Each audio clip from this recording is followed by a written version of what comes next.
नमस्कार। द देसी अड्डा पर आपका स्वागत है। मैं हूं राकेश तिवारी। देखिए, लोजपा रामविलास के पास बिहार विधानसभा के चुनाव में खोने के लिए कुछ भी नहीं है और पाने के लिए बहुत कुछ है।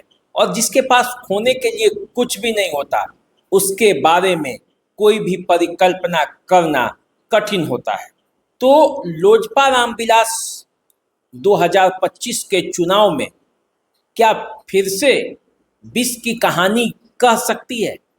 क्या फिर से वो कोई नया खेल कर सकती है? इस बारे में आज हम बातचीत करेंगे।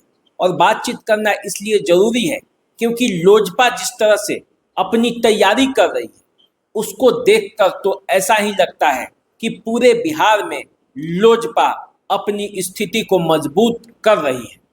तो यदि ऐसा है तो क्या वे एनडीए के लिए ये तैयारी कर रही है कि एनडीए के जीत में वो अपनी पूरी शक्ति लगा दे, या फिर लोजपा का अंदर ही अंदर कुछ खेल चल रहा है?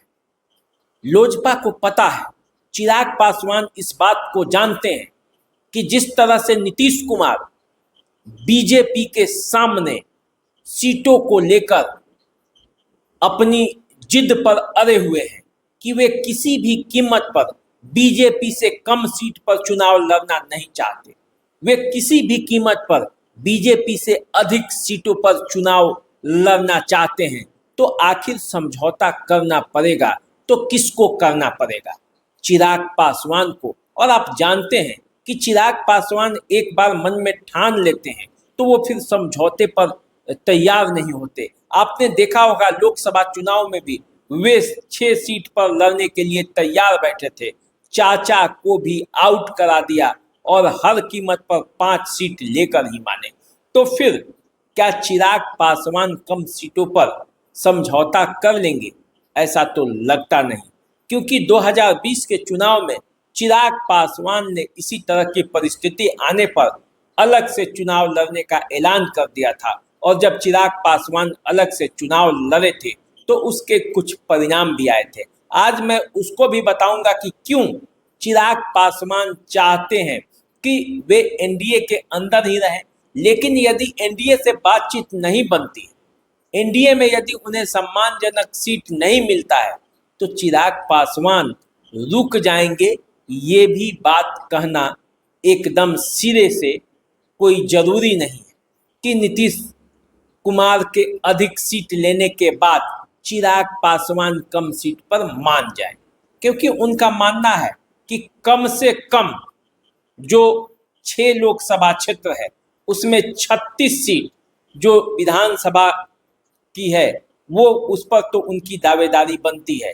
पिछले चुनाव में जो 20 का चुनाव था उसमें 9 स्थानों पर चिराग पासवान दूसरे नंबर पर रहे थे। तो वो भी मामला है। तो पूरी तरह से क्या मामला है मैं आपको बताऊंगा। इसके लिए पहले हम लोग 2020 में जो चुनाव हुआ था उसके लिए जो उसमें जो समीकरण बने थे, उसमें जो पूरे मामले हुए थे, कितने सीटों पर चिराग पासवान जीत हासिल की, क्या रहा स्थिति, क्या समीकरण रहा, उसको जरा समझ लेते हैं। देखिए, चिराग पासवान ने 2020 के चुनाव में 137 सीटों पर चुनाव लड़ा था। ये वैसे सीट थे जहां बीजेपी चुनाव नहीं लड़ रही थी। बीजेपी के किसी भी सीट पर चिराग पासवान ने अपने उम्मीदवार को नहीं उतारे थे, बल्कि वे जनता दल यूनाइटेड जो नीतीश कुमार की पार्टी है उनके सीटों पर अपने उम्मीदवार को उतार दिए थे। तो जब ये उम्मीदवार उतरे थे तो क्या हुआ था? चिराग पासवान मात्र 1 सीट पर ही जीत पाए। 2015 के चुनाव में वे एनडीए के साथ थे और नीतीश कुमार आरजेडी के साथ थे। तो उस स्थिति में भी चिराग पासवान को मात्र 2 सीटों पर संतोष करना पड़ा था 15 के चुनाव में, और 20 के चुनाव में मात्र 1 सीट मिला। बाद में वो भी जनता दल यूनाइटेड में शामिल हो गए। तो अभी देखा जाए तो चिराग पासवान के पास खोने के लिए कुछ नहीं है। 20 में मिला था उन्हें 9 सीटों पर दूसरा स्थान, और जब दूसरे नंबर पर रहे थे तो इसमें से 4 जो सीटें थी उस पर वे बीजेपी के बागी उम्मीदवार को उतारे थे और 2 सीटों पर जनता दल यूनाइटेड के बागी उम्मीदवार को अपना टिकट देकर वे प्रत्याशी बनाए थे। तो कुल 5.66% वोट शेयर के साथ वो चुनाव में उन्हें मत प्राप्त हुए थे। जिन जिन सीटों पर चिराग पासवान दूसरे नंबर पर रहे थे उसमें से सबसे पहला नाम ब्रह्मपुर का आता है। ब्रह्मपुर जहां से हुलास पांडे एलजेपी के उम्मीदवार के तौर पर चुनावी मैदान में उतरे थे और वहां से वो शंभुनाथ यादव जो आरजेडी के प्रत्याशी थे उनसे लगभग 50,000 से अधिक मतों से चुनाव हार गए थे। जो वीआईपी के यहाँ उम्मीदवार थे वीआईपी के उनको 30,000 से ज़्यादा मत मिले थे। हुलास पांडे के बारे में आप जानते हैं, वो सुनील पांडे के भाई हैं, रामविलास पासवान से उनका करीबी रिश्ता था। तो इस तरह से ब्रह्मपुर पे उनकी दावेदारी रहेगी। दूसरा सीट दिनारा, जहां से बीजेपी के बागी उम्मीदवार राजेंद्र सिंह को लोजपा ने उम्मीदवार बनाया था और उन्हें राजेंद्र सिंह को 51,025 वोट मिले थे। जदयू के उम्मीदवार जय कुमार सिंह को 27,009 वोट मिले थे, वो तीसरे स्थान पर चले गए थे। तो बिहार विधानसभा चुनाव में जय कुमार सिंह उससे पहले मंत्री थे। तीसरा जो सीट है वो हरनौत की है। हरनौत नालंदा जिले में आता है जो नीतीश कुमार का गृह जिला है। हरनौत से जेडीयू की बागी ममता देवी एलजेपी की उम्मीदवार थी। जेडीयू उम्मीदवार हरिनारायण सिंह ने इस सीट पर 27,000 से ज़्यादा मतों से जीत दर्ज की। कांग्रेस के उम्मीदवार कुंदन कुमार 21,000 से ज़्यादा वोट प्राप्त किए थे।